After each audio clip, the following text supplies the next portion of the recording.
All right, so today we're diving deep into Kim Kardashian's surprising dating history. Wherever that takes me, I just want my pure happiness. And this is according to a recent People magazine article. All right, here we go. So news has it that Kim Kardashian is back on the market and she is looking for love. So let's break down the lessons that she could have learned from her past relationships.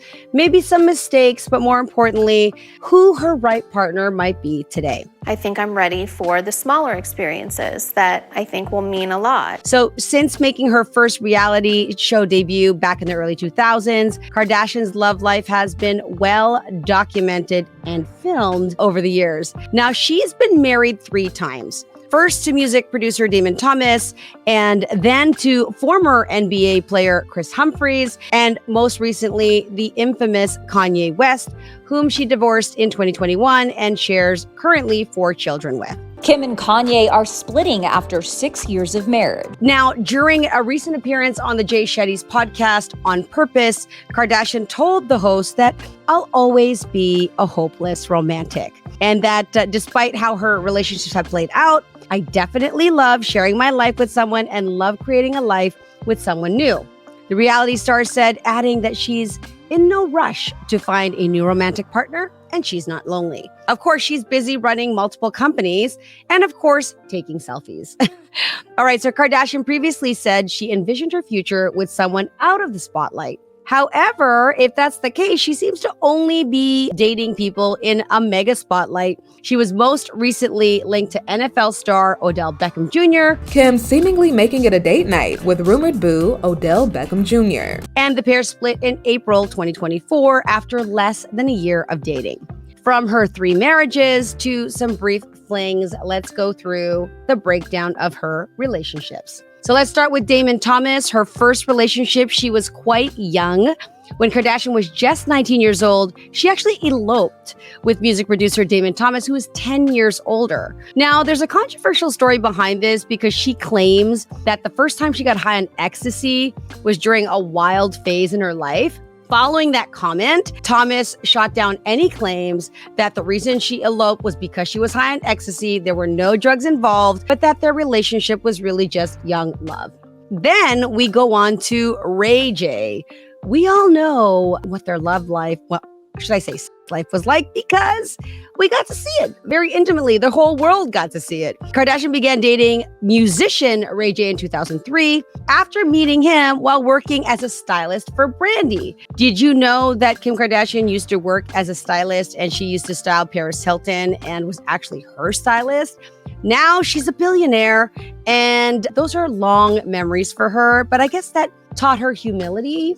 I'm not sure if she practices it right now, but it did teach her that at the moment. Now, the couple went on to date for 3 years, during which they made sex tape. The infamous tape that everybody is claiming is the reason why Kim Kardashian is famous today. They say that's the only reason. Further rumor states that, that was actually a planted tape and that maybe momager Kris had anything to do with that. I don't know. I find that really weird and odd that her mother would do that. Again, these are all claims. We don't know what's factual or not, except that it really made a massive difference in Kim's career. Now, in 2007, when it was released, that is immediately when she shot into the spotlight. She later admitted that the couple made the sex tape and one of the few times that she took ecstasy. She mentioned that comment when she was 19, and now it's 2007 years later, she was on ecstasy again. That's what she said.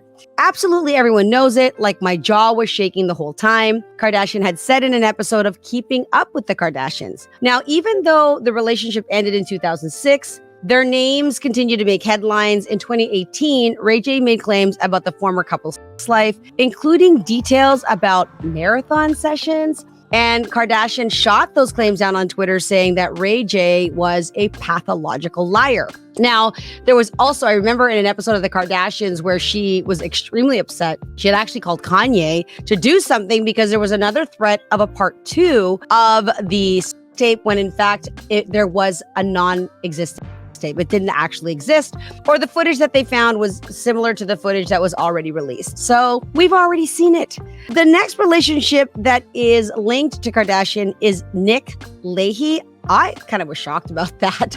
In 2006, Kardashian met Nick 6 months after the musician split from Jessica Simpson, and the duo went on a date together. Now, they checked out a matinee showing the Da Vinci Code, and that was captured by the paparazzi.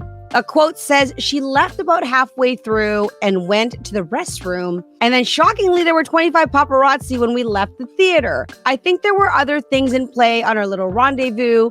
Couldn't be a nicer girl. We had a great time, Leahy said on Watch What Happens Live in 2019, and adding that the two no longer keep in touch. That's probably because your wife wants you to have nothing to do with Star, okay? Or one of the biggest, sexiest symbol of Instagram. So I'm pretty sure that's why you don't keep in touch. Next, she was actually linked to Nick Cannon. I was kind of surprised about that. While working again as a stylist, they met on Moesha. Kardashian and Nick met for the first time. Back then, she was still dating Ray J, but apparently after the split, that's when her and Cannon reunited, and they split in 2007. So it was a very short-term relationship.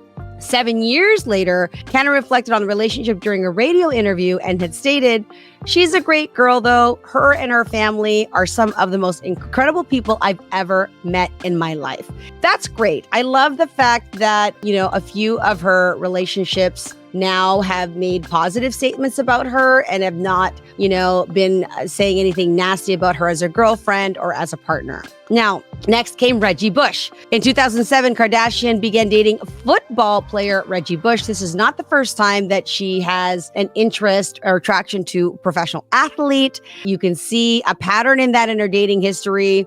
Now, this relationship was documented on Keeping Up with the Kardashians as fans watched the couple manage long distance while Bush spent the football season away from LA. And a year into the relationship, Kardashian told People that she thought Bush might be the one. Quote unquote, "I hope so. I think I finally made the right choice. He's just a really sweet, normal guy," is what Kardashian shared. Now, for her, I guess a football player is a normal guy. For the rest of the world, it's probably a big deal. Now, she's a big person in the spotlight. So for her, dating other men in the spotlight, it seems like a normal day, a normal choice.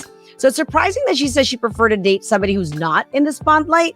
I don't know where that's going to happen because most of the time she's on television and she's meeting like literally other celebrities. So I am not exactly sure where Kim is going to meet a nice normal guy. Now, they split up in 2009 and they had called it quits. Apparently they reconciled a few months later, ready to take the next step. But she explained that the time apart had been beneficial and they made a decision that they wanted to make it work. And the couple even reportedly began house hunting. But by 2010, they decided to take some time apart. And he explained that the schedules at the time made it very difficult to dedicate the time to the relationship. So long distance isn't really workable for most people. And when you have two major stars and spotlights on them, it's hard to choose whose career takes priority, right? Next relationship is Miles Austin. The businesswoman started dating Dallas Cowboys football player Miles Austin. Again, a famous football player. This is somebody who is actively in the spotlight. You went from one football player to the next football player, and they dated in the summer of 2010. Now, they were spotted as a double date with the Kardashian sisters, and she was even seen hanging on the sidelines of the Austin football games. But the sources said the couple connected because they both were understanding of each other's work schedules and appreciated the mutual dedication of their careers. Now, this relationship did not last very long.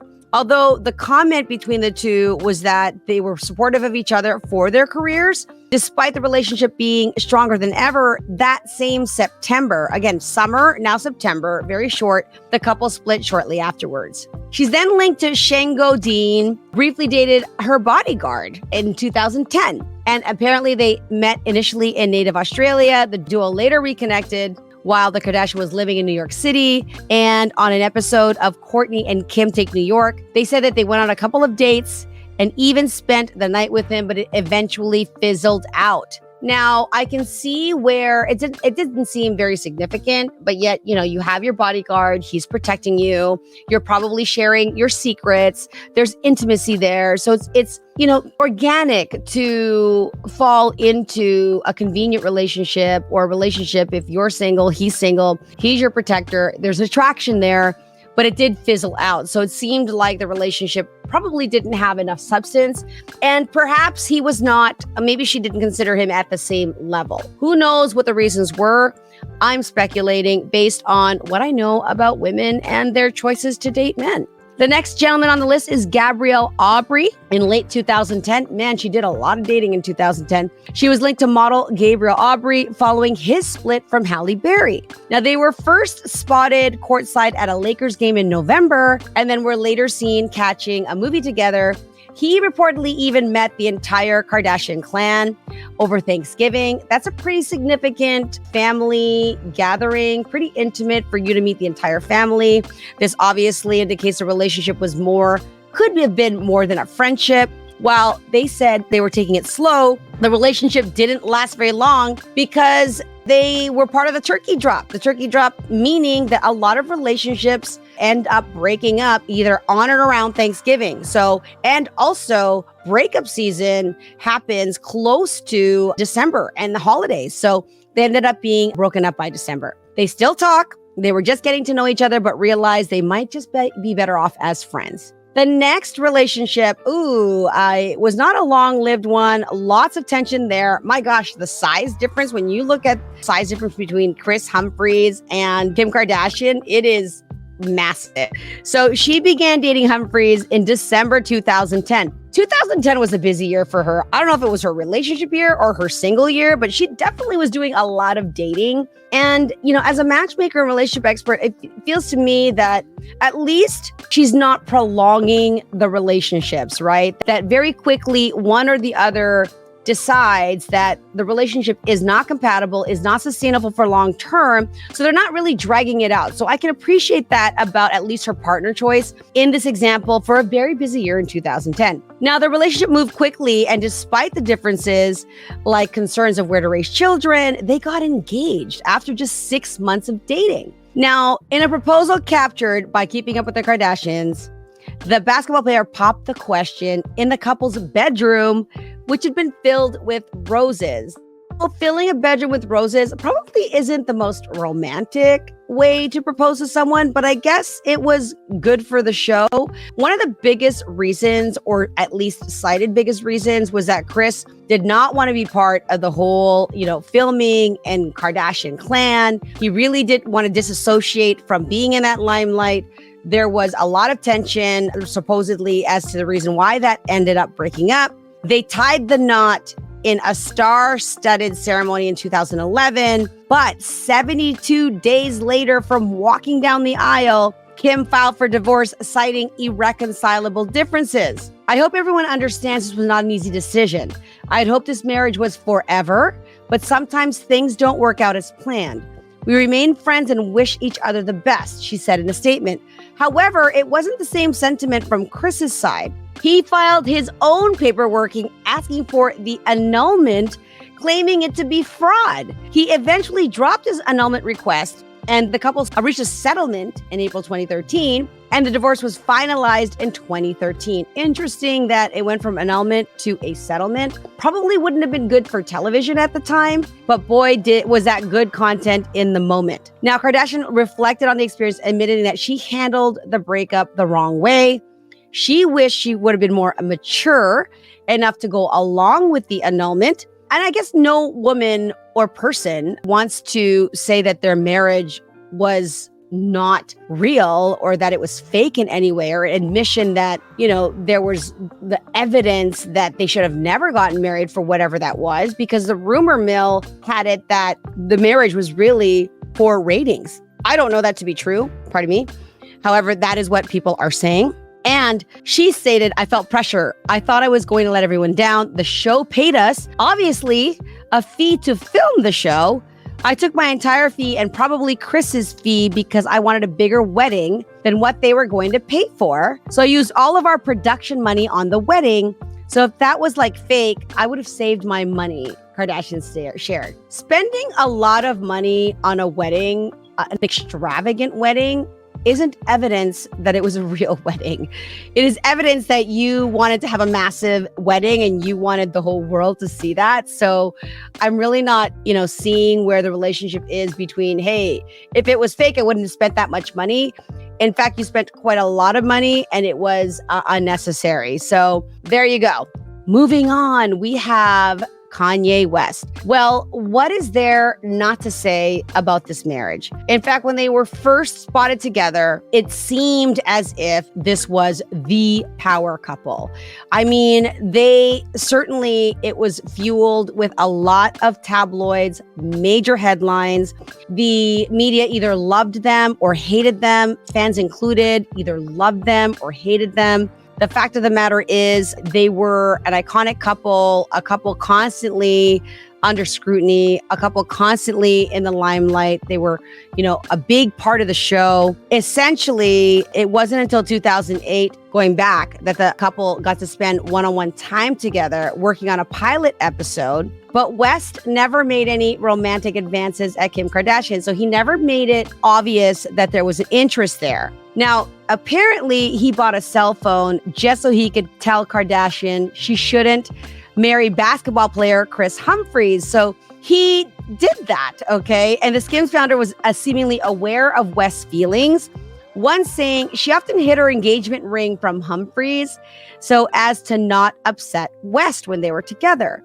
That's being thoughtful, someone who is going to be your future husband, but that's really not saying much about your, love and loyalty and engagement to your current partner. Why would you not be showing off your wedding ring? Who cares if it hurts someone else's feeling? You're engaged to be married, which is the reason why he probably asked for an annulment. Now, by the end of 2012, actually following Kardashian's split with Humphries in 2011, she says she confided in West, who asked her to fly to Paris to see his fashion show. She agreed. And while staying with him, Kardashian says that she fell madly in love with him the moment she landed, and recalls asking herself why she didn't do it sooner. Now, here's the thing. It would be knowing what we know about the relationship, knowing what we know about Kanye West and how extravagant he is. And for those who assume he has a narcissistic personality or claim he does, he is a narcissist. Being loved and showered and courted by a narcissist for a woman or a man can feel surreal. It could feel like, oh my God, too good to be true. Most times there is love bombing. We know that, Kanye is extravagant with gifts. He's extravagant with his affection. He will buy out the entire Disney World. He'll buy out an entire stadium. He will go over the top with showing his love for you. And he's a lyrical genius. So imagine the things that come out of his mouth when he's trying to express his love and appreciation for the things that he really cares about. We know that throughout this relationship, there was a lot of, I don't want to say toxicity, there was challenges. Kanye West dealt with his mental challenges, his, mental health. There were debates about a number of things. We don't even know what's going on behind the scenes, including the Paris robbing and, Kanye's outbreaks and, Kim having to back her husband and support her husband in places where some people would have felt that Kanye embarrassed himself. This was not an easy relationship to watch, to be part of. And yet, there were some big fans of Kanye and Kim. And again, others that are like waiting for the disaster to unfold. As the relationship started to break down, things got ugly. We see where there were, I'll call them tantrums or outbursts on Kanye's part. Even present day, there's a video article going out about his complaint during a time over Christmas where he's saying it's all women there. I had the mother-in-laws of all mother-in-laws. Nobody listened to me. My family came. They couldn't, there wasn't enough room at Kourtney's house where they were doing, one of the sisters where they were opening presents. First of all, if there's not enough room at any of the Kardashians' house, I don't even know. I don't even know. People open presents in an apartment. 20 people smaller families or bigger families gather together in smaller spaces. So clearly, he was upset about that and still is over that relationship. However, the relationship ended up not lasting. As we all know, we've seen it in the tabloids. However, Kim has always tried to maintain a relationship with Kanye that was respectful, so that for her children, of course. And given what we know about the relationships with most of the Kardashians' exes, which is largely friendly, or at least the ones that they co-parent with, family is really important to them. And when you breed with the Kardashians, you end up being part of their family. So they will forever consider Kanye as part of his family. And Kanye seems to be still very hurt by the breakup of that. Shortly after that, when Kardashian and West finalized their divorce on November 29th, 2022, the couple agreed to joint physical and legal custody of their 4 children, and Kanye still having to pay Kardashian $200,000 a month in child support. That is not a lot of money when you had billionaire status. Now, not so much. And the fact is that Kim out-earns Kanye right now. So I wonder what that must feel like, or if they have to renegotiate the custody agreement. Needless to say, the next, I wouldn't say infamous relationship, but that's relationship that everybody was talking about for the longest time. And a big surprise was Pete Davidson. They had kissed. I think what really brought them together was the kiss on the skit for Saturday Night Live. But Kardashian and Pete Davidson first met during a night out with her husband at the time in 2019. Then following the split, they reconnected again in 2021 when she served as a host of SNL.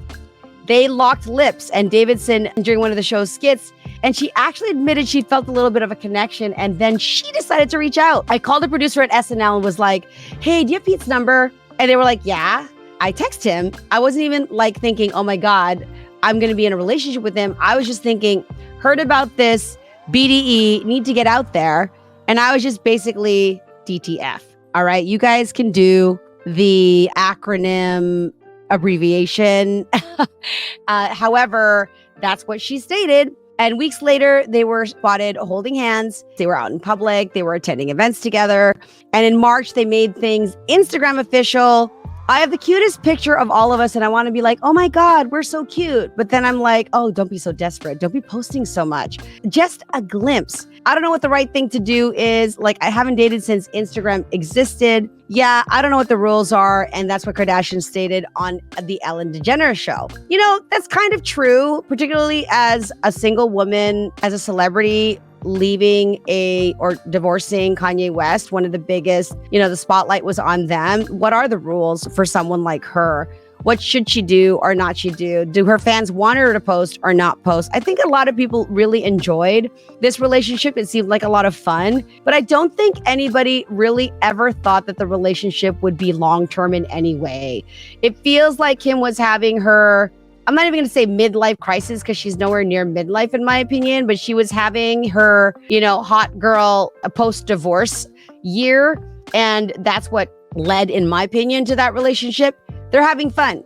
Do your thing. Okay. However, by June, the pair split because of their busy schedules. That was credited to them. And on a June 2023 episode of The Kardashians, the Mama Floor reflected on the publicity surrounding her relationship. You obviously learn from every situation. And the one thing I learned from the last situation was the media to sneak around a little bit. There's nothing wrong with wanting to sneak. Okay. So again, there's the undertone that, hey, look, let me date. Let me have fun. Why do you guys have to make it so significant? I think that, especially that's interesting coming from her, who says that her relationships are very romantic and that she just wants to be in love. But yet there's times in your life, especially post serious relationship, the last thing that most people want to do is jump right back into a serious relationship. She's running businesses. She's a mom of 4. Her children are young. And Pete was younger. So I think for her, this was really meant to be the kind of relationship she wanted to sneak around with. But who the hell are you kidding? You cannot sneak around dating anybody because the paparazzi is all up your butt. Every single person of that family. There are no secrets unless, there's a secret entrance. You never go out in public and all the dating happens indoors. Even then, they probably have, cameras or paparazzis popping out of the car, whatever it is. Next relationship is Odell Beckham Jr. In September 2023, a source told People that Kardashian had been hanging out with the Baltimore Ravens wide receiver Odell Beckham Jr. And the news came after the NFL star split from Lauren Wood, the mother of his son Zayden and his girlfriend of roughly. What I like about this relationship is now she's dating a man who has children. And this is a new situation for her, as she hasn't dated anyone with a child like her. I like that. The relationship lasted for about a year, other than the details saying it was pretty casual and it fizzled out in April. She attended his 31st birthday. Mind you, she's older, she's more successful in her business. There doesn't seem to be a lot of long-term sustainability in relationships where women are far out earning their partners as well. He's younger. He has a child. She has a child. So there's some compatibility there. So what can we learn or take away from Kim Kardashian's relationship history? Very surprising. A lot of different variety, a lot of different personalities. Hopefully she has taken a lesson from each and every one of these relationships. She seems to maintain a positive attitude about them. I think the most challenging and difficult one that's noted that we can see in the public eye was her split from her divorce. To sum it up, like, her dating history offers more than just celebrity gossip. There's some lessons you can learn there: boundaries, communication, understanding of what the relationship is. She's been dating a lot younger now. Now, mind you, she looks better than a lot of women her own age, but a consideration for her is going to have to be, does this man want kids? Do they understand her career, her lifestyle choice, that they may feel second place or may feel inferior? That's a personal thing. I'd love to hear your comments and thoughts about Kim's surprising dating history, and we want you to stay tuned for more celebrity insights.